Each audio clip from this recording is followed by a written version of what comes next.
do switch off your mobile phones before I begin. Good evening, ladies and gentlemen. I welcome you to this press briefing by Foreign Secretary Shri Vikram Mishri on the ongoing developments around Operation Sindoor. We are also joined by Colonel Sophia Qureshi and Wing Commander Vyomika Singh. With that, I hand over the floor to Foreign Secretary. Sir, over to you. Thank you Randeep. नमस्कार, good afternoon, आप सबका स्वागत है। और मैं सबसे पहले अनुरोध करूंगा कर्नल सोफिया कुरैशी से कि वो आपको आज तड़के सवेरे से हुई घटनाओं से अवगत कराएं। Colonel Qureshi. Thank you sir. नमस्कार। 8 से 9 मई 2025 की मध्य रात्रि को पाकिस्तानी सेना ने सैन्य बुनियादी ढांचे को निशाना बनाने के इरादे से पूरी पश्चिमी सेना पर भारतीय वायु क्षेत्र का कई बार उल्लंघन किया। यही नहीं बल्कि पाकिस्तानी सेना ने नियंत्रण रेखा पर भारी कैलिबर वाले हथियारों से गोलीबारी भी की। अंतर्राष्ट्रीय सीमा और नियंत्रण रेखा पर लेह से लेकर सर क्रीक तक 36 स्थानों पर 300 से 400 लगभग ड्रोनों का इस्तेमाल घुसपैठ का प्रयास करने के लिए किया गया। भारतीय सशस्त्र बलों ने काइनेटिक्स व नॉन काइनेटिक साधनों का उपयोग करके इनमें से कई ड्रोन्स को मार गिराया। इतने बड़े पैमाने पर हवाई घुसपैठों का संभावित उद्देश्य वायु रक्षा प्रणालियों का परीक्षण करना और खुफिया जानकारी इकट्ठा करना था। ड्रोन के मलबे की फोरेंसिक जांच की जा रही है। प्रारंभिक रिपोर्ट्स से पता चलता है कि वे तुर्की के असीस गार्ड सोंगर ड्रोन्स हैं। इसके उपरांत रात में पाकिस्तान के एक सशस्त्र यूएवी ने भटिंडा सैन्य स्टेशन को निशाना बनाने की कोशिश भी की, जिसे पकड़ा गया और उसे निष्क्रिय कर दिया गया। पाकिस्तानी हमले के जवाब में पाकिस्तान में 4 हवाई रक्षा स्थलों पर सशस्त्र ड्रोन्स लॉन्च किए गए। इनमें से एक ड्रोन एडी रडार को नष्ट करने में सक्षम रहा। पाकिस्तान ने जम्मू कश्मीर के तंगधार, उरी, पुंछ, मेंढर, राजौरी, अखनूर और उधमपुर में भारी कैलिबर आर्टिलरी गन और सशस्त्र ड्रोन्स का उपयोग करके नियंत्रण रेखा के पार गोलीबारी भी की, जिसके परिणाम स्वरूप भारतीय सेना के कुछ जवान हताहत हुए और घायल हुए। भारतीय जवाबी कार्रवाई में पाकिस्तानी सेना को भी बड़ा नुकसान पहुंचाया गया। इसके अलावा पाकिस्तान का गैर जिम्मेदाराना व्यवहार फिर से सामने आया। 7 मई 2025 को रात 8:30 बजे एक असफल अकारण ड्रोन और मिसाइल हमला करने के बावजूद पाकिस्तान ने अपना नागरिक हवाई क्षेत्र बंद नहीं किया। पाकिस्तान अपने नागरिक विमानों को ढाल के रूप में इस्तेमाल कर रहा है, जबकि उसे अच्छी तरह से पता है कि भारत पर उसके हमले से हवाई रक्षा की तीव्र प्रतिक्रिया होगी। यह भारत और पाकिस्तान के बीच अंतर्राष्ट्रीय सीमा के पास उड़ान भरने वाले अंतर्राष्ट्रीय उड़ानों सहित नागरिक विमानों के लिए सुरक्षित नहीं है। यहाँ स्क्रीन शॉट में पंजाब सेक्टर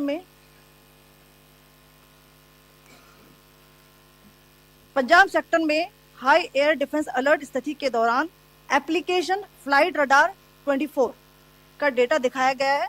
जैसा कि आप देख रहे हैं, यहाँ पर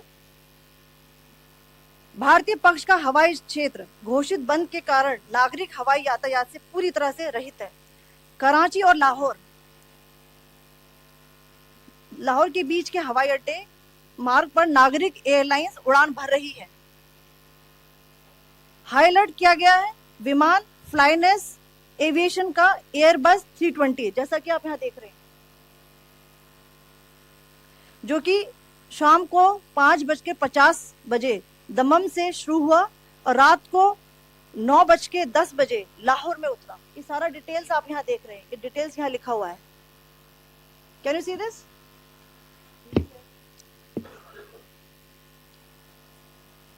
भारतीय वायुसेना ने अपनी प्रतिक्रिया में काफी संयम दिखाया और इस प्रकार अंतर्राष्ट्रीय नागरिक विमान सेवा की सुरक्षा सुनिश्चित की। धन्यवाद। जय Hind.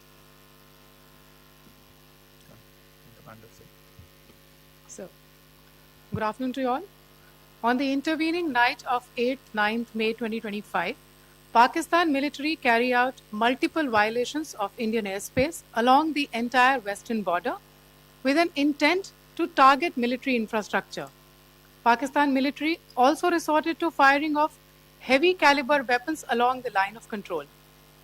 Along the international border and line of control, drone intrusions were attempted from Leh to Sir Creek at 36 locations with approximately 300 to 400 drones.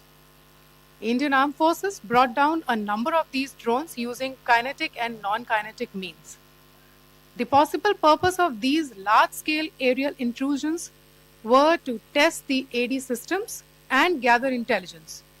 Forensic examination of the drone debris is being undertaken. Preliminary reports suggest them to be of Aziz Guard Songa drone of Turkey. Later in the night, an armed UAV of Pakistan attempted to target Bhatinda military station, which was detected and neutralized. In response to the Pakistani attack, armed drones were launched at 4 air defense sites in Pakistan. One of the drones was able to destroy an AD radar. Pakistan also carried out artillery shelling across the line of control using heavy caliber artillery guns and armed drones at Tangdhar, Uri, Poonch, Mendhar, Rajouri, Akhnur and Udhampur in Jammu and Kashmir area, which resulted in some losses and injuries to Indian Army personnel. Pakistan Army also suffered major losses in Indian retaliatory fire. Additionally, Pakistan's irresponsible behavior again came to fore. Pakistan did not close its civil airspace despite it launching a failed unprovoked drone and missile attack on 7th May at 8:30 hours in the evening. Pakistan is using civil airliners as a shield, knowing fully well that its attack on India would elicit a swift air defense response. This is not safe for the unsuspecting civil airliners, including the international flights which were flying near IB between India and Pakistan. The screenshot we just showed and we shall share with you, it shows the data of the application Flight Radar 24 during a high air defense alert situation in the Punjab sector. As you have seen, the airspace on the Indian side is absolutely devoid of civil air traffic due to our declared closure. However, there are civil airlines flying the air route between Karachi and Lahore. Amongst the other civil aircraft that you can see, we have highlighted an aircraft which is Airbus 320 of Flynas Aviation, which was originated from Dammam at 1750 hours and landed later at Lahore at 2110 hours in the night. Indian Air Force demonstrated considerable restraint in its response, thus ensuring safety of international civil carrier.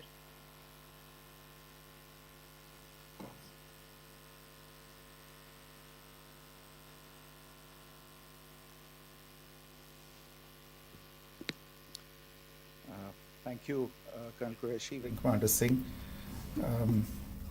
I have just a few points to share in addition. कल रात की पाकिस्तानी सेना की कायरतापूर्ण गतिविधियों से आपको colonel Qureshi और विंग कमांडर सिंह ने पहले ही अवगत करा दिया गया है. These provocative and escalatory actions that were taken by Pakistan last night were targeted at Indian cities and civilian infrastructure, in addition to some military targets. The Indian Armed Forces responded proportionately, adequately and responsibly. ये जो हमले हुए कल रात को भारतीय सैन्य इकाइयों ने पर्याप्त रूप से और एक जिम्मेदाराना रुख अपनाते हुए इन हरकतों का उत्तर दिया. What I want to underline is that the official and blatantly farcical denial of these attacks that Pakistan carried out by the Pakistani state machinery is yet another example of their duplicity and the new depths that they are plumbing in their quest for disinformation. The other point in the same vein is Pakistani claims that they did not target or attack any religious places. You would recall that yesterday I shared with you an incident related to the attack on a Gurdwara in Poonch. Instead of owning up to these attacks, Pakistan made the preposterous and outrageous claim that it was the Indian Armed Forces and the Indian Air Force that was targeting cities like Amritsar and trying to put the blame on Pakistan. This is nothing but a desperate attempt by Pakistan to disown its acts of aggression, but it is also true to type in its effort to deceive and mislead the world. It will not succeed. The Gurdwara in Poonch in particular was attacked by Pakistan, and some local members of the Sikh community, including a Ragi of the Gurdwara, lost their lives in this incident, as I shared yesterday. TV पर आप इस हमले के चित्र देख सकते हैं. In addition, that we would attack our own cities is the kind of deranged fantasy that only the Pakistani state can come up with. Perhaps they do it because they are well versed in such action, as their history would show. The last point I wanted to make this evening is again this disinformation that is coming from Pakistan about India targeting the Nankana Sahib Gurdwara through a drone attack. This is again yet another blatant lie and part of Pakistan's disinformation campaign. As we saw in the Pahalgam attack, Pakistan is again trying desperately to impart a communal hue to the situation with an intention to create discord. Again, we are not surprised. India's steadfast unity in itself is a challenge to Pakistan. Let me stop there. I have time only for a few questions and be happy to try and answer them. First, I call Siddharth. Siddharth, please. Hi, sir. I'm Siddharth from Beyond. So this is Siddharth, behind, please. The other Siddharth. yes. Hi, sir. I'm Siddharth from CNN News 18. Sir, I only want to know from you the status of Kartarpur corridor. Is it open or not? If you can. I think you're all aware of the situation along the entire India-Pakistan border and the areas around the line of control. In view of the existing security scenario, the services of the Kartarpur Sahib corridor have been suspended till further directions. We'll update you as and when there is a change in the situation. We have a question here. Rishabh. So, good evening, Rishabh from Times Now. So, you spoke about religious places being hit in Jammu. There's another religious place which is a Carmelite nun church that has been hit. What do you have to say about it? If you can explain that to us. Yeah, actually, we do have some information about this extremely regrettable and condemnable incident. During heavy shelling across the line of control in the early morning of 7th May, a shell fired from Pakistan landed just behind the Christ School run by the Carmelites of Mary Immaculate congregation in Poonch. Tragically, the shell fired from Pakistan hit the home of 2 students of the Christ School. Both students unfortunately lost their lives and their parents were severely injured. Another Pakistani shell struck a Christian convent of nuns belonging to the congregation of the Mother of Carmel, damaging water tanks and destroying solar panel infrastructure. Several priests, nuns, school staff, and local residents took refuge in an underground hall beneath the Christ School during the shelling by Pakistan. The school happened to be closed at the time, fortunately. Otherwise, more losses would have occurred. Again, we have seen the Pakistani side targeting and shelling places of worship with a particular design. This includes gurdwaras, these convents and temples.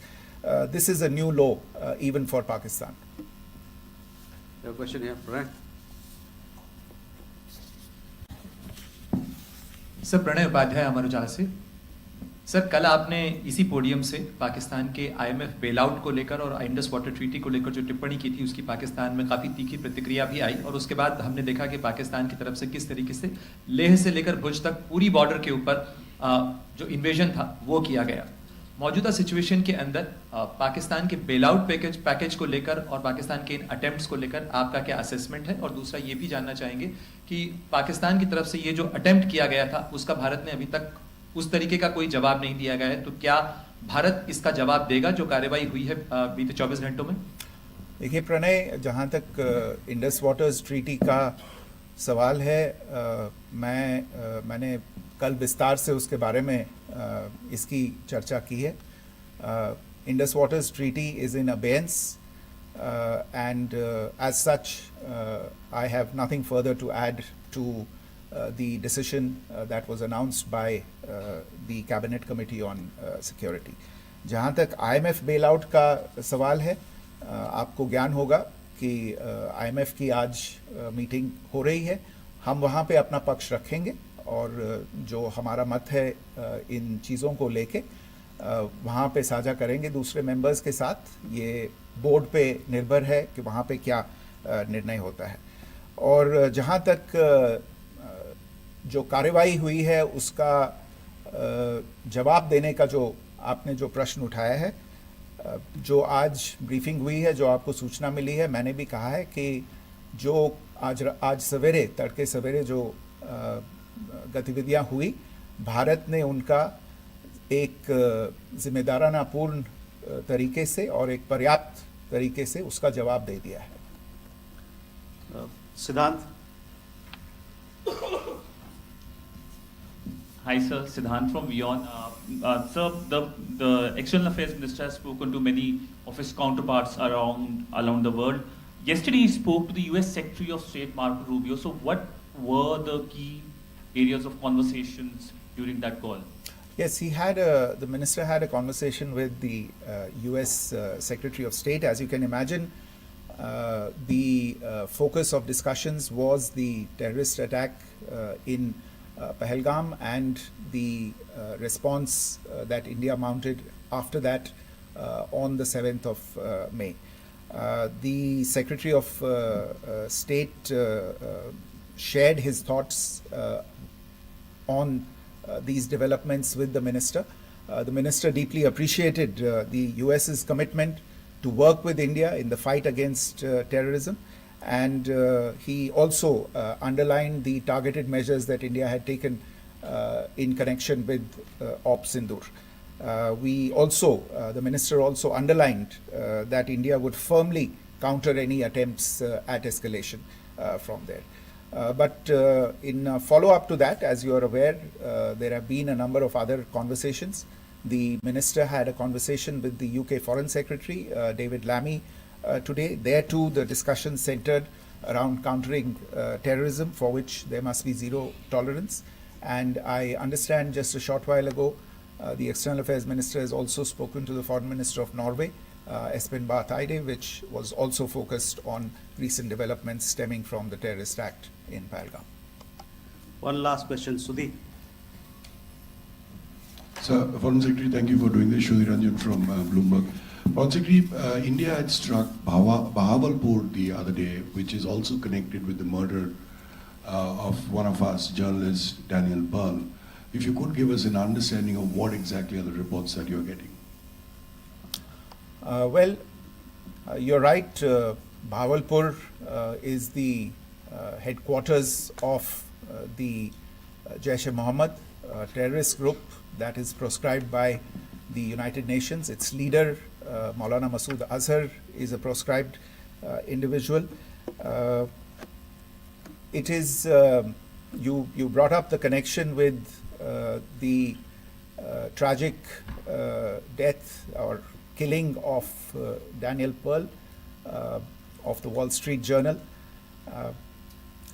the Jaish-e-Mohammed was in some way directly or indirectly responsible for the death of Daniel Pearl. But the real connection is through Ahmed Omar Saeed Sheikh, the British Pakistani jihadi who was held in India but was finally released in 2000, and he was the person who lured Daniel Pearl to his eventually leading to his murder.